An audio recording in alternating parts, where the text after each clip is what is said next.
Bonjour, alors je suis très heureux de faire cette seconde vidéo. Donc on va voir ensemble pas mal de choses sur la régression logistique, qui est un algorithme de machine learning que tout le monde connaît. Mais je vais aussi parler de choses qu'on ne voit pas partout, et des idées un petit peu originales qui vont peut-être vous permettre de bien comprendre ou de mieux comprendre cet algorithme. Alors oui, la régression logistique, je suis sûr que vous connaissez, c'est sûrement un des premiers algorithmes que vous avez vu à l'école ou dans vos différentes formations. Donc on va quand même revoir ensemble ce qu'il faut absolument savoir sur les principes de cet algorithme avant d'attaquer ces idées un petit peu innovantes. Allez, on y va, restez bien avec moi. Alors, la régression logistique, c'est un algorithme de machine learning de type supervisé. C'est-à-dire qu'il apprend un modèle à partir de données d'entraînement. Et ce modèle, après, peut être généralisé sur des données inconnues. Alors, ce que fait cet algorithme, c'est de la classification binaire. Donc, de la classification entre deux classes ou deux catégories. Alors, son nom de régression est un peu trompeur, même si en fait il estime une probabilité d'appartenir à une classe, donc et en ce sens, le terme de régression est compréhensif. Donc c'est un vieil algorithme qui date des années 50, et il a été éprouvé sur des quantités incroyables de cas d'usage, dans des secteurs d'activité qui sont très différents, et il est vastement encore utilisé car il a prouvé son efficacité. Là, je vous ai mis quelques exemples de cas d'usage que l'on peut rencontrer. Alors, on dit que la régression logistique est de type paramétrique, car on émet une hypothèse sur la structure des données. Donc on va voir dans le détail ce que c'est que cette hypothèse juste après. Si on a des données observables que l'on souhaite classifier, on peut avoir ces données sous forme de vecteurs. Ici, par exemple, on a n composantes pour chacune des observations. Donc ce que va faire la régression logistique, c'est qu'elle va estimer la probabilité qu'il appartienne à une des deux classes. Donc, le résultat, ce sera ici y chapeau de i. Et comme on est sur de la classification binaire, estimer une probabilité d'appartenir à une classe donne automatiquement la probabilité d'appartenir à l'autre classe, puisque la somme des probabilités vaut nécessairement 1. Alors, on va voir la régression logistique dans la phase d'inférence, c'est-à-dire dans la phase qui consiste à utiliser le modèle sur des données qui sont pour l'instant inconnues. Donc, lors de la phase d'apprentissage, on a déterminé les coefficients WJ, les n plus 1 coefficients WJ. Donc, en entrée, on aura donc n composantes du vecteur x. Donc, ce qu'on va commencer à faire, c'est très simple. On va commencer par faire une simple combinaison linéaire en multipliant chaque composante de x par le composant w correspondant. On ajoute le w0, on fait la somme globale et on obtient le nombre zi. Alors, ce résultat, c'est un nombre réel qui sera positif ou négatif. Et ce nombre réel, ce qu'on va faire, c'est qu'on va l'injecter dans la fonction logistique, qui est, ou sigmoïde, qui est définie ici, et cette fonction va nous donner un résultat qui est compris entre 0 ou 1, et qui correspond à la probabilité que ce point appartienne à la classe 1. Voilà. Donc, ici, on a la forme de la fonction sigmoïde. Donc là, ce qu'il faut bien voir, c'est que la valeur de 0,5 constitue un point d'inflexion. Et donc, si le résultat que l'on a est supérieur à 0,5, donc la classe sera égale à 1. Sinon, s'il est inférieur à 0,5, donc on estimera que le résultat, c'est la classe 0. Donc tout ça, c'est vraiment très simple à calculer dans la phase d'inférence. Alors, une petite remarque de notation. On peut effectivement écrire les composantes de x et de w sous forme vectorielle, et du coup, transformer la combinaison linéaire par un produit scalaire entre les vecteurs w et x. Et pour gérer le biais, ce qu'on va faire, c'est qu'on va rajouter une dimension au vecteur x en mettant la constante 1 pour pouvoir avoir ce produit scalaire. Donc maintenant, passons à la phase d'apprentissage. Et voyons comment les paramètres w sont appris lors de cette phase d'apprentissage.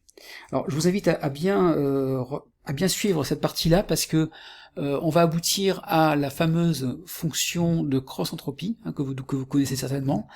Donc bien souvent cette fonction elle est introduite comme ça de but en blanc dans les cours que l'on a sans forcément expliquer d'où elle vient. Donc là on va dérouler le raisonnement et pour aboutir jusqu'à cette fonction. Alors donc, on rappelle que pour chaque point qui est utilisé lors de l'apprentissage, le calcul sigma de WT, WX donne la probabilité que ce point appartienne à la classe 1. Hein, ça c'est par définition. Alors, comment calculer W? En fait, pour calculer W, enfin les paramètres de W, on va se servir du concept de maximum de vraisemblance, ou MLE en anglais, Maximum Likelihood Estimation. Donc c'est un concept qui est vraiment hyper important en machine learning. Alors, donc ce maximum de vraisemblance va permettre d'estimer W à partir des données XI et YI. Donc ce qu'on va dire, c'est que le W idéal, c'est celui qui maximise les probabilités globales de toutes les données d'entraînement. C'est-à-dire que une valeur de W va donner pour chaque point d'entraînement une probabilité d'être classifié dans la classe 1 ou 0, et en fait, la valeur de toutes ces valeurs, la valeur optimale de W, c'est celle qui va donner la plus grande probabilité. Et comment on calcule cette probabilité globale? En fait, il suffit de multiplier ensemble les probabilités individuelles de chacun des points. Voilà. Donc ça, c'est quelque chose qui est permis parce que on estime que les différents points sont indépendants les uns des autres. Alors, à partir de ce produit global de l'ensemble des données, ce qu'on va faire, c'est qu'on va séparer le produit en deux groupes. On va séparer en un groupe pour les données de la classe 1 et pour les données de la classe 0. Donc vous voyez bien que ici, on va maximiser pour les données de la classe 1 la probabilité qui soit égale à 1, et pour les données de la classe 0, la probabilité qui soit égale à 0. D'accord? C'est bien logique. Et ce qu'on va faire, c'est qu'on va réexprimer cette probabilité que y vaut égal à 0, on va l'exprimer en fonction de la probabilité qui soit égale à 1. Donc on va prendre en fait 1 moins la probabilité qui soit égale à 1. D'accord? La probabilité qui soit égale à 0, c'est 1 moins la probabilité qui soit égale à 1. Donc là, on a l'expression du MLI à partir des probabilités qui sont tous égales à 1. Et ça nous permet d'introduire la fonction sigma et d'avoir cette expression-là. Ok. Donc maintenant, pour continuer à dérouler ce raisonnement, on va faire appel à une petite astuce. En fait, ici, dans le premier terme, on ne fait appel qu'aux instances qui valent, enfin, qui sont classifiées 1, et ici on a que les instances qui sont classifiées 0. Pour les instances qui sont classifiées 1, ce qu'on va faire, c'est qu'on va étendre à l'ensemble des instances en faisant l'astuce de mettre YI en exposant. Et donc ça, pourquoi ça marche? Donc ça, je vous l'explique ici. Vous voyez que si on met le YI en exposant, dans le premier cas, on a un exposant 1, donc ça ne change pas. Donc là, on retrouve bien ce premier terme-là. Et dans le deuxième cas, on a un exposant 0, donc tout ça, ça vaut 1. Donc ça ne change pas, en fait, le résultat. Donc là, en fait, on a l'ensemble de nos données d'entraînement, d'accord, qui soient égales à 0 ou à 1, et ça, donc voilà, ça nous permet d'étendre la multiplication. Et donc pour les mêmes raisons, on peut étendre pour les YI égale à 0 en mettant 1 moins YI en exposant de ce terme-là. Et donc on obtient ce produit-là au global, d'accord? Et en fait, en supprimant tous les termes qui valent 1, donc ceux dont l'exposant est égal à 0, on obtient au global ce terme-là que l'on cherche à maximiser pour avoir les coefficients W. Alors plutôt de maximiser toute une série de produits, ce que l'on fait classiquement, c'est que on passe ce produit dans un logarithme, ce qui permet de transformer les produits en somme. et c'est quelque chose de possible parce que le logarithme est une fonction qui est croissante monotone, donc le maximum d'une fonction, c'est égal également au maximum du logarithme de cette fonction. Donc si l'on passe le logarithme, on obtient cette formule-là.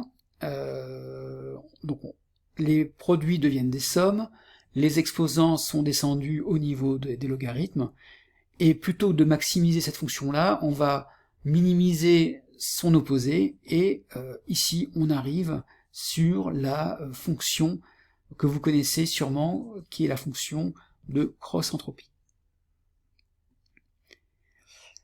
Alors ce qu'on va faire là, c'est qu'on va rapidement faire une analyse de la fonction de coût, de cette fonction cross-entropie. Donc on peut voir que il y a effectivement très peu de termes qui sont utilisés, une quantité sigma de Wx que l'on trouve ici et ici, et les YI qui sont les labels des données d'entraînement qui sont par convention qui valent 0 ou 1. Donc si on prend le premier terme, dans ce cas-là, le premier terme n'est valable que pour les données que pour les Y qui valent 1, sinon effectivement ce terme-là il est nul. Donc voyons voir quelle tête a cette fonction de perte pour Y qui vaut 1. Donc on regarde la fonction de perte. Donc on voit que en 1 la fonction vaut 0, donc c'est bien cohérent. La perte dans ce cas-là est égale à 0, et plus on voit que plus on s'éloigne de 1, et plus la perte est importante. On a un nombre négatif qui s'accélère lorsqu'il s'approche de 0, et c'est ce qui est bien cohérent avec ce que l'on cherche. Et de la même façon, si on prend le logarithme de 1 moins x, on obtient une fonction en quelque sorte symétrique, donc qui vaut 0 lorsque l'on a 0, et dont le chiffre va très fortement dans les négatifs lorsqu'on s'approche de 1. Donc c'est bien cohérent avec ce que l'on cherche à réaliser. Donc maintenant que l'on a cette fonction globale, on va pouvoir chercher le gradient de la fonction coût pour pouvoir ensuite estimer... on va chercher le gradient de la fonction coût par rapport à chacun des exposants de W, qui va nous permettre d'estimer au global W en faisant une descente de gradient. Alors, je vous épargne les calculs qui sont assez classiques. Si vous voulez les avoir en détail, vous pouvez télécharger ce document voilà, facilement. Les instructions sont données dans le commentaire de la vidéo. Sachez que pour faire ces calculs de gradient, on fait appel à quelques principes de dérivation, en particulier la composition des dérivations, et on a des fonctions assez classiques à dériver. Donc voilà, si on déroule les différents calculs, on obtient ces résultats-là qui sont classiques. Et je rappelle ici qu'effectivement que le gradient comporte bien n plus une composante, donc une composante par paramètre de W. Voilà.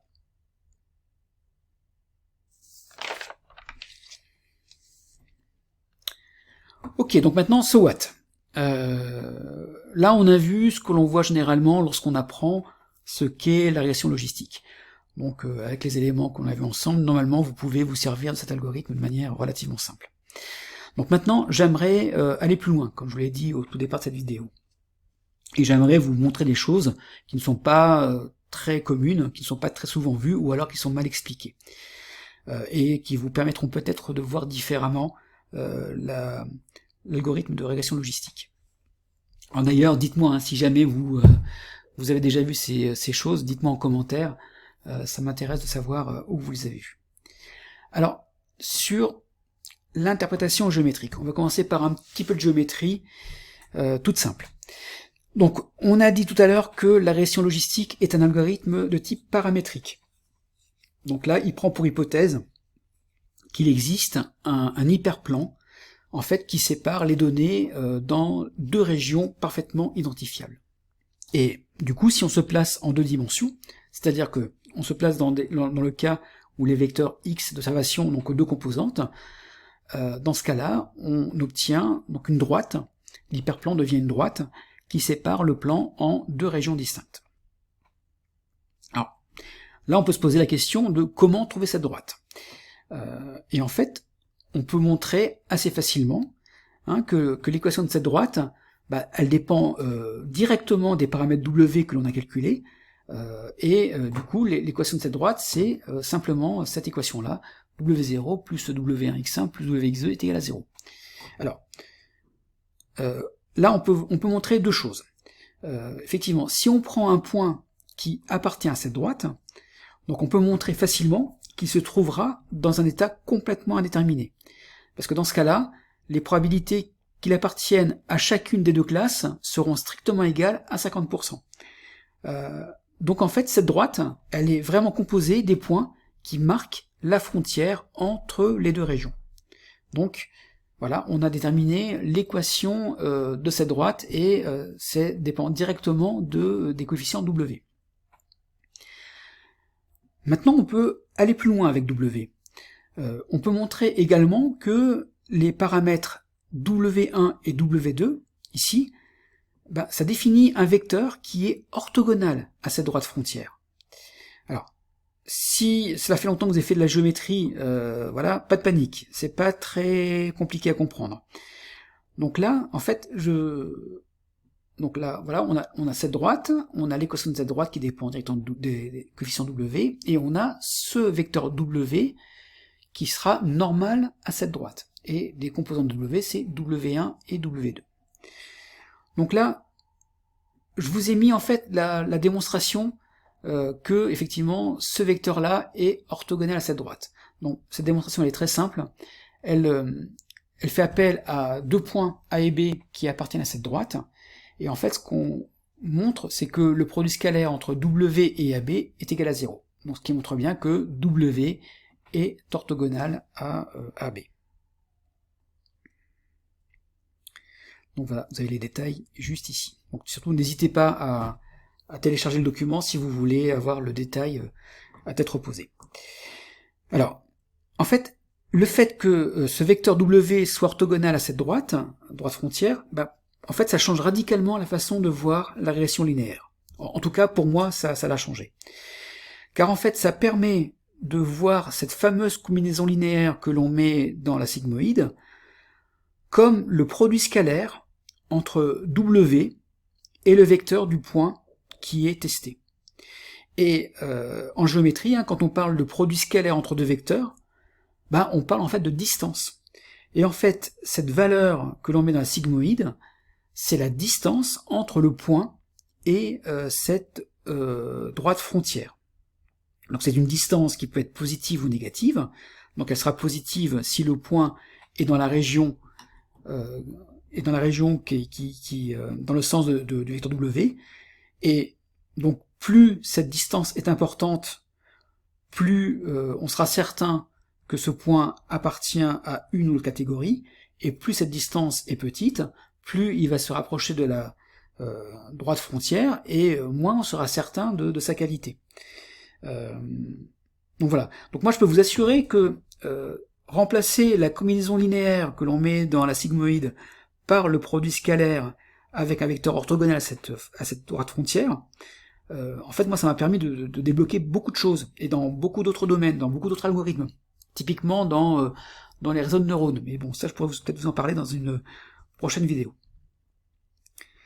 Voilà. Et ce qu'on peut aussi dire, c'est que le biais, c'est quoi? C'est simplement la distance du point origine par rapport à la droite frontière. Voilà. Donc on a l'ensemble des éléments. Donc voilà, ces éléments que vous pouvez regarder à tête reposée chez vous si vous voulez étudier ces éléments. Vous pouvez télécharger le document. Alors, maintenant, on va parler de la fameuse fonction logistique, et on va voir deux intuitions pour essayer de comprendre d'où vient cette fonction logistique. Alors c'est vrai que dans beaucoup de cours traitant de la régression logistique, cette fonction, elle apparaît un petit peu comme ça, de but en blanc, elle est posée, sans vraiment comprendre ce qu'il y a derrière. Donc là, on va essayer d'avoir une intuition de son origine, sous deux angles différents.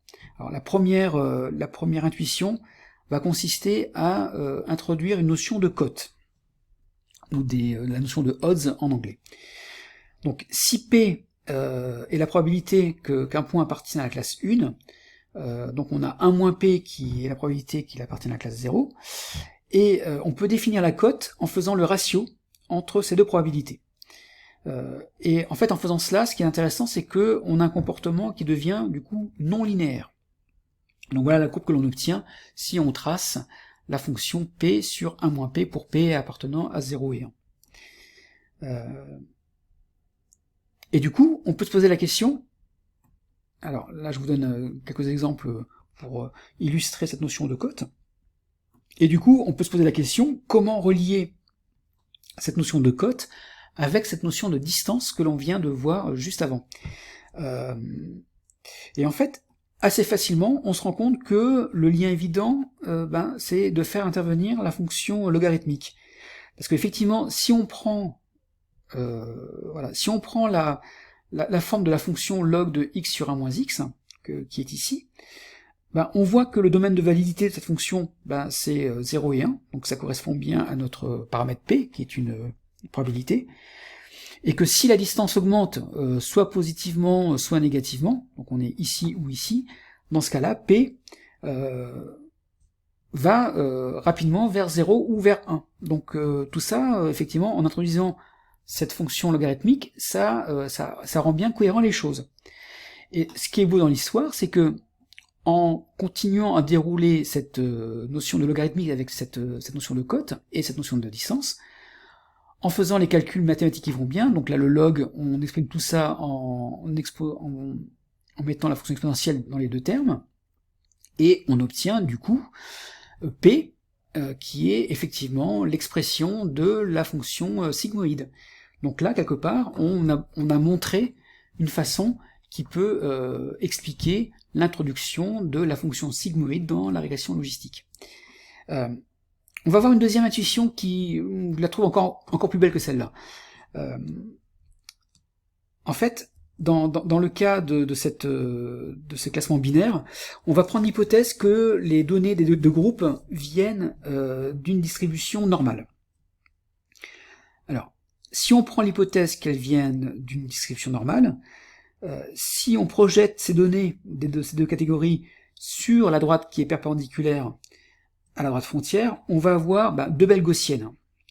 On va prendre aussi l'hypothèse que les deux variances de ces gaussiennes sont égales et que les deux moyennes sont opposées, parce que la droite frontière va passer au milieu de ces deux catégories. Donc voilà, si on fait ces hypothèses, et donc on peut exprimer chacune des deux probabilités par cette fonction très classique de loi normale pour P1 et pour P2. Donc là vous voyez que les sigma sont les mêmes, par contre on a bien d'un côté x moins mu et de l'autre x plus mu. D'accord, on a les moyennes qui sont opposées. Maintenant, ce qu'on va faire, c'est qu'on va calculer la cote de ces deux probabilités. Donc P1 sur P2. Donc si on fait P1 sur P2, il y a plein de choses qui se simplifient, du fait que l'on soit avec des exponentielles, et on obtient P1 sur P2 qui est égal à une exponentielle de 4x mu. Si on remplace P2 par 1 moins P1, on obtient cette expression-là. Et de la même façon, cette expression-là nous fait directement arriver sur la fonction logistique pour l'expression de P1. Voilà. Donc je trouve que cette expression, cette manière d'arriver sur la fonction logistique est aussi très belle, et je tenais à vous la faire partager. D'ailleurs, ce que j'ai lu, c'est que les premiers groupes de travail qui ont travaillé sur la fonction, sur la régression logistique, se sont servis de fait de cette estimation gaussienne pour justement arriver sur cette fonction logistique. Donc, si cette vidéo vous a plu, n'hésitez pas à la liker, la partager, à mettre des commentaires. N'hésitez surtout pas à commenter s'il y a des choses que vous n'avez pas compris ou qui sont à compléter. J'y répondrai. Et merci pour votre attention et je vous dis à très bientôt. Au revoir.